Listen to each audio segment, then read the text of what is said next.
So I wanted to begin by telling a little story about a gentleman that I was working with. I saw him just before I came to Italy, so it was about a week ago. And this is one of the reasons why I love to work with trauma, because people often say, how can you work with trauma? You listen to these really terrible, heart-wrenching stories. And this is why this gentleman sat opposite me in a chair in my office in California. And he was in this wonderful, expanded state of consciousness. He was very grounded in his body, meaning there was this wonderful sense of grounded vibrancy in which he felt safe and at home in his body, and his intellect, and his spirituality, in all levels of being. A few months earlier, he'd sat before me in a very contracted state, and he came in and he said, Dr. Julie, I live in this home, and I have this very expansive view of the ocean. It's absolutely stunning. It's beautiful. I have this beautiful home. I have this fantastic business. Everything looks on the outside like everything is going great. And he said, but I may as well be in prison because my internal states are so awkward, are so contracted, are so unhappy, and I'm getting so exhausted and having to live a life in which I have to look happy or excited or successful. And he said, the older I get, he was 55, he said, the older I get, the harder it is to sustain this image of success and happiness and joy. And he said, I'm done, I need help, I want to heal my trauma. And he said, I didn't even really realize I had trauma because I didn't understand what trauma was. Like many of us, we might think trauma is coming back from a war, and of course it is, or some form of abuse, which of course it is, many types of abuse, or maybe a terminal diagnosis. There's many ways in which we understand trauma in these big events, but what we don't always understand are the subtleties of trauma.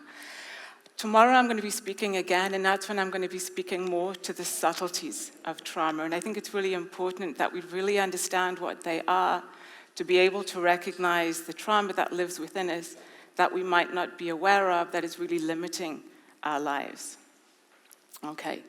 So I'm noticing everybody's faces, and I'm going to ask you just for a moment to close your eyes if you're comfortable. And I'm going to ask you to see if you can just relax your eyeballs. Maybe it sounds like a strange thing to do. And then bring your awareness to your body if that's comfortable. That's not always comfortable for people to do. So your experience, you're relaxing your eyeballs as if they can relax back into their sockets. And make sure you're breathing. And just notice if your heart softens a little bit and if your belly relaxes a little bit. Relaxing your eyeballs. And then before you open your eyes, I'm going to ask you when you do to just have a nice soft focus. Okay, you can go ahead and open your eyes. That was really bad timing because I'm just about to pour a glass of water. Never mind. And I just want you to notice if there's any difference in your experience of a soft focus as opposed to maybe a sharp, focused visual gaze that you may have had before. You've just listened to a very intense talk prior to mine, right? Everybody very focused, very intense. That's great. That's fantastic for learning and taking in information. What I'd like you to have tonight when I talk about trauma is more to have an experience. Trauma lives in your body, so your bodies, your nervous systems, your brain, the whole of your being is listening. I don't just want this to be an intellectual experience. So when your eyes are more relaxed, by the way, we hold about 60 to 80% of our body's tension in our eyes. So when our eyes are relaxed, it allows our heart to soften a little bit, allows our body to relax. So we're working with the nervous system, and it allows us to be a little bit more receptive and a little bit more present. So I think, or I feel, it takes a tremendous amount of courage and a tremendous amount of passion for life to stay on your uncharted course of healing trauma. And I say uncharted because you never know what lies beneath the surface of your conscious awareness. The gentleman that I began the story talking about, when I sat with him the week before I came to Italy, in this expanded state, which had become his really natural state, where he can actually expand and contract given any situation, with these big warm tears running down his face, tears of compassion, was sitting in a state of awe. He said, I had no idea that I was living such a limited life, and that these patterns and erroneous beliefs and strategies that I developed in the early years of my life were still running me today. And literally in awe as he recognized all of that. We really don't know what we're going to go and find when we explore trauma. Now, I wish I could say when we are healing trauma, you begin initially to feel better and better. But I think the truth is you begin to feel more, and more doesn't always equate with feeling better. But you are becoming better in the sense of better well-being, better health, more happiness, greater sense of aliveness and joy. If you are working with trauma correctly, and there's many ways we can work with trauma, I would always suggest that you include the body, because trauma lives in the body, and are developing along the way more and more somatic awareness or body awareness and awareness of your states of being. So if you're working with trauma correctly, rather than moving into dysregulation or more dysregulated states of the terrible things that might have happened or the terrible experiences that you have, you want to work with a little bit more softening, a little bit more of what we call organization. Something that can feel a little bit better to allow your system to soften a little bit. And it's in that softening and in that organization in your body system that allows old trauma patterns to come up and actually begin to dismantle a little bit. And with enough conscious awareness that you will have been cultivating anyway, with this group, I imagine, but on your journey of healing trauma, you're then able to be aware of these old trauma patterns, and through different ways of being and work and relationally, you can begin to dissolve those patterns. And I'm going to talk about those again tomorrow and more of the subtleties of trauma. The other thing that will be happening when you're working with what I'm calling trauma correctly is you're playing on the edges of your boundaries of tolerance. So there's this dance occurring on what you can feel without going too far into overwhelm, but you're taking small risks to be able to feel what was once too unbearable or too unfamiliar to feel, that you cut it off or split it off. See, as human beings, we have this remarkable capacity, especially as children, but I'd say any time in life, to be able to depress, suppress, repress, deny, reject, and then later project, right? Experiences that are really uncomfortable for us, experiences that are literally too much to bear. So thank goodness we have the capacity to do that. But at some point, they begin to work against us. They don't just dissolve and disappear. They are working against us. For instance, emotional stress. We know that emotional stress from childhood adversity and childhood stress causes major diseases like cancer, diabetes, heart disease, autoimmune disease. So it's really important just to have an awareness of trauma and the subtleties of trauma, especially developmental trauma, or what we'd call early trauma or relational trauma. Now, if you persevere through your trauma work, if you plummet the depth and scale the heights and stay connected to building that inner core, which is really important because it's often what gets disrupted in early trauma. We're building a psychological self on a disrupted physiological self. It's not a great recipe for well-being. So if you are building this core self, as you are working with your trauma, then it's easier to allow the structures of separation and fear to dissolve that have been holding us up in the world prior to working and resolving trauma.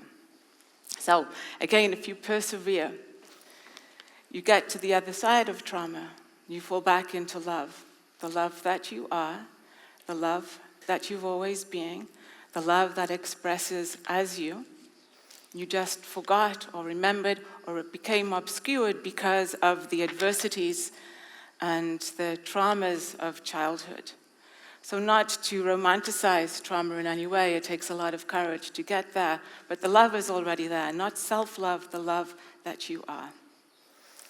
Now, I've been working in this field for about 30 years of body, mind, and spirit, or psychology, the somatics, and a couple of wisdom traditions. And what I've come to realize is that if we really have suffered with childhood trauma, that we usually need to traverse what I call, or I'm going to call tonight, the big three, which are anger and rage and a terror of annihilation. And these are not experiences that you really want to go and begin with in therapy or working with another person. Not everybody can get to therapy, of course. But these are often the experiences that are at the root or the crux of anguish, of trauma. And it's just really good, I think, I feel, to have an understanding of these three experiences.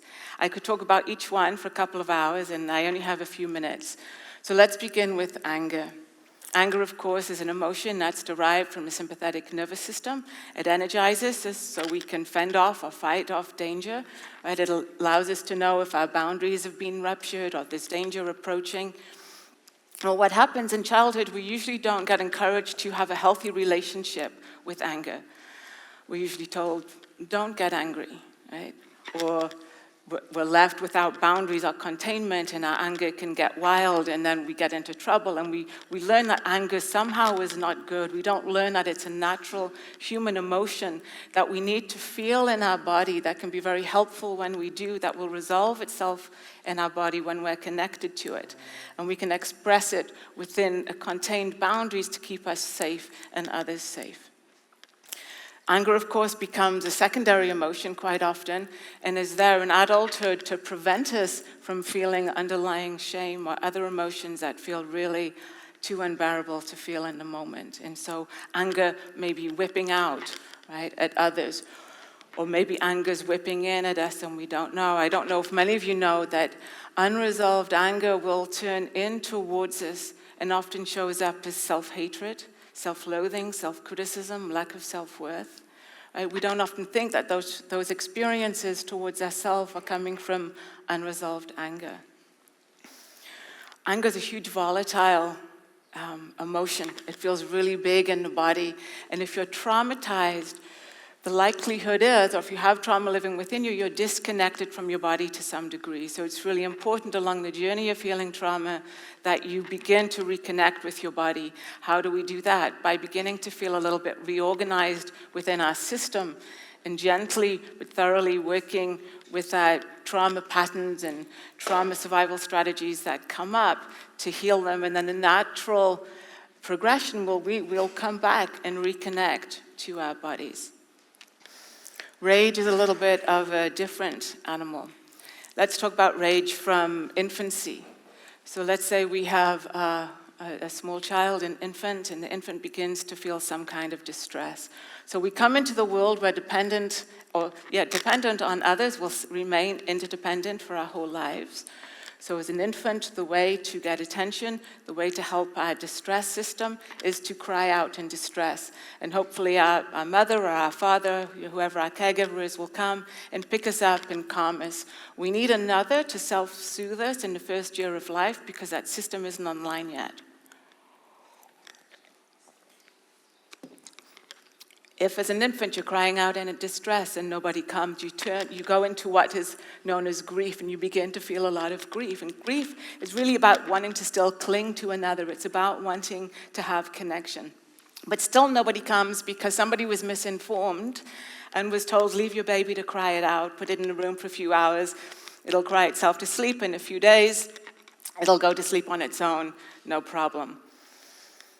Well, what's happening is the baby is going into a shutdown state. I don't have time to go into the physiology today, but the baby isn't becoming a good baby who learns how to fall asleep. It's becoming highly disconnected and shut down.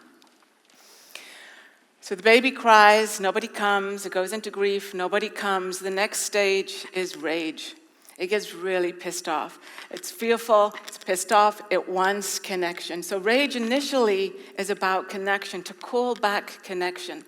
But we don't know that, right? We don't realize that our children are crying or in distress, they need connection, or we're told contrary.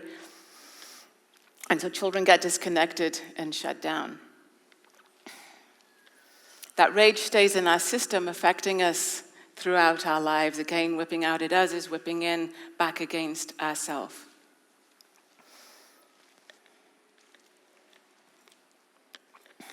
If we do reconnect with our child before they go into that state, right, then they calm down. They realize, okay, bad things happen in the world, but then I'm okay again. So we learn to become resilient. Resilient isn't inborn in us. We are learning to become resilient. So something bad happens, somebody comes, holds us, attends to our needs, loves us, holds us, nourishes us, shines love into our eyes, is delighted to see us, right? We need that love to be shone into our eyes to know that we are love, right? Otherwise, we feel unseen, rejected, dismissed, not existing so much. Which leads me to the third experience that I want to touch on a little bit, which is the terror of annihilation, which sounds really awful, and it really is. So you can imagine, again, as a child, not being seen, not being heard, not having your existence really acknowledged, not having somebody look into your eyes with delight and seeing you just at your very existence. This terror of annihilation that lies underneath the surface of many people's consciousness, rarely rising to the surface, comes from really feeling like you do not exist in your own right as a child. And that experience is so terrifying. I have people who've painted it or spoken a little bit about it, or it comes up in images in their dreams or their psyche. For instance, one lady drew or painted a painting, it was all black, and it's just a white figure floating in space. She said, that's my experience, that's how I am. The way I express it, it's like existing in non-existence. And it's so terrifying, we have to split it off or push it out of our awareness. We just can't bear it. And then we create all kinds of patterns and strategies to be able to survive in the world, to not have to feel that. And then we live our life by those patterns, and we squish down our most authentic way of being, our freedom, our love, our aliveness, our joy. That experience often shows up in the people that I work with as a deep sense of loneliness. It's not like people come in, to my office and say, I'm experiencing a terror of annihilation, although it's happened. It's a deep loneliness that people try all kinds of avoidant behavior or maybe addictions of any kind to not have to feel it. And any one of these experiences isn't about diving into the experience to heal it. What I want to express is just to have understanding and knowledge about them. We used to work with anger in a way that we would have these big, explosive, expressive anger sessions, really, and you'd feel really good because it'd be a release of endogenous opioids, and you'd walk away feeling really good, but then you'd have to come back 2 weeks later because nothing had really healed, there'd just been an expression. And energies like anger and rage really need to be renegotiated, if you will, in the system of your body. So your body's like a vessel where this alchemical metamorphosis of energy is taking place to turn these distorted energies like anger and rage back into your pure life force.